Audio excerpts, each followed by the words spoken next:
कुदरत की खूबसूरत और अद्भुत रचनाओं में से कुछ इतनी छोटी हैं कि माइक्रोस्कोप के बिना इन्हें देखना नामुमकिन है। इन्हीं खूबसूरत रचनाओं में से गुलदस्ते जैसा दिखने वाला ये जलीय जीव जो आपको स्क्रीन के बीचों बीच दिख रहा है, ये है वर्टिसेला।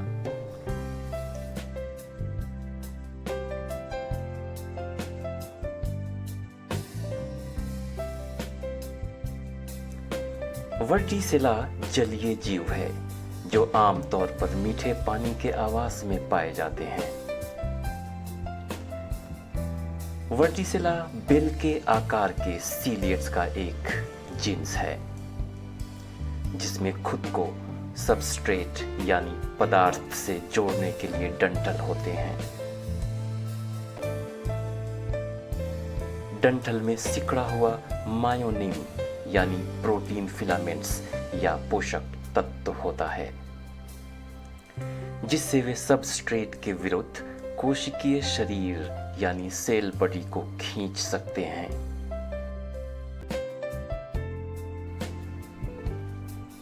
इनका शरीर 30 से 40 माइक्रोमीटर व्यास में सिकुड़ा हुआ होता है और डंठल 3 से 4 माइक्रोमीटर व्यास में। इसकी कुल लंबाई 100 माइक्रोमीटर के आसपास होती है। इनके युवा प्रोटिस्ट तैराक होते हैं जो खाद्य पदार्थों को इकट्ठा करते हैं बढ़ने के लिए और घूम रहे होते हैं इनके आसपास। लेकिन बेशक वर्टिसेला अपने लंबे डंठल का उपयोग करके खुद को डेट्राइट्स, चट्टानों, शैवाल या जानवरों के साथ संलग्न होकर रहना पसंद करते हैं। इनका जीवन व्यक्तिगत जीवन होता है लेकिन अक्सर कॉलोनियों में पाए जाते हैं। आप नोटिस करेंगे कि बार बार तेजी से इनमें संकुचन होती है यानी अपने आप को सिकोड़ लेते हैं। ऐसा इसलिए होता है कि तेज पानी के बहाव और अपने दुश्मनों से अपनी रक्षा कर सकें। वर्टिसेला एकल कोशीय यानी यूनिसेलुलर जीव होता है और किसी भी सूक्ष्म जीव की तरह वर्टिसेला पूरी दुनिया में जलीय आवासों में या जहां बरसाती पानी जम जाते हैं या फिर तालाब में पाए जाते हैं।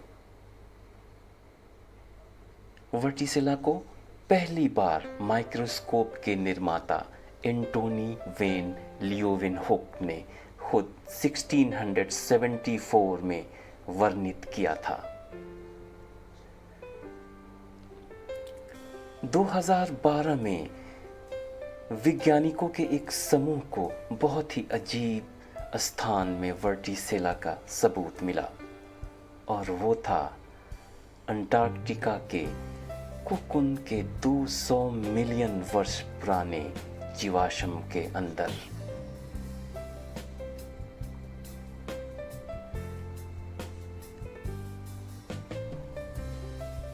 कुदरत की इस अद्भुत रचना को अगर आप भी देखना चाहते हैं तो आप इन्हें माइक्रोस्कोप से देख सकते हैं।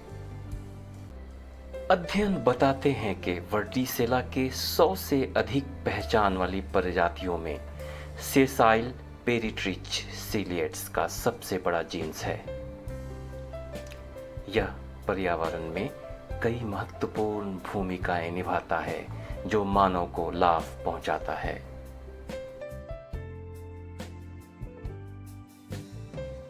अध्ययन बताते हैं कि अत्यधिक प्रतिकूल परिस्थितियों के मामलों में सुरक्षा के लिए यह एक पूटी का गठन करते हैं।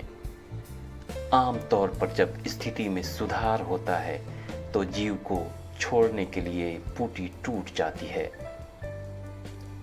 एक बार जब जीवों को आसपास के अनुकूल में छोड़ दिया जाता है तो संकुचित संबंधी रिक्तिकाएं विकसित हो जाती हैं और संबंधित होने लगती हैं। जैसे ही जीव बढ़ता है, सीलिया के एक एबोरल सर्कुलेट को एक टेलोट्रोप बनाने के लिए उत्पन्न किया जाता है।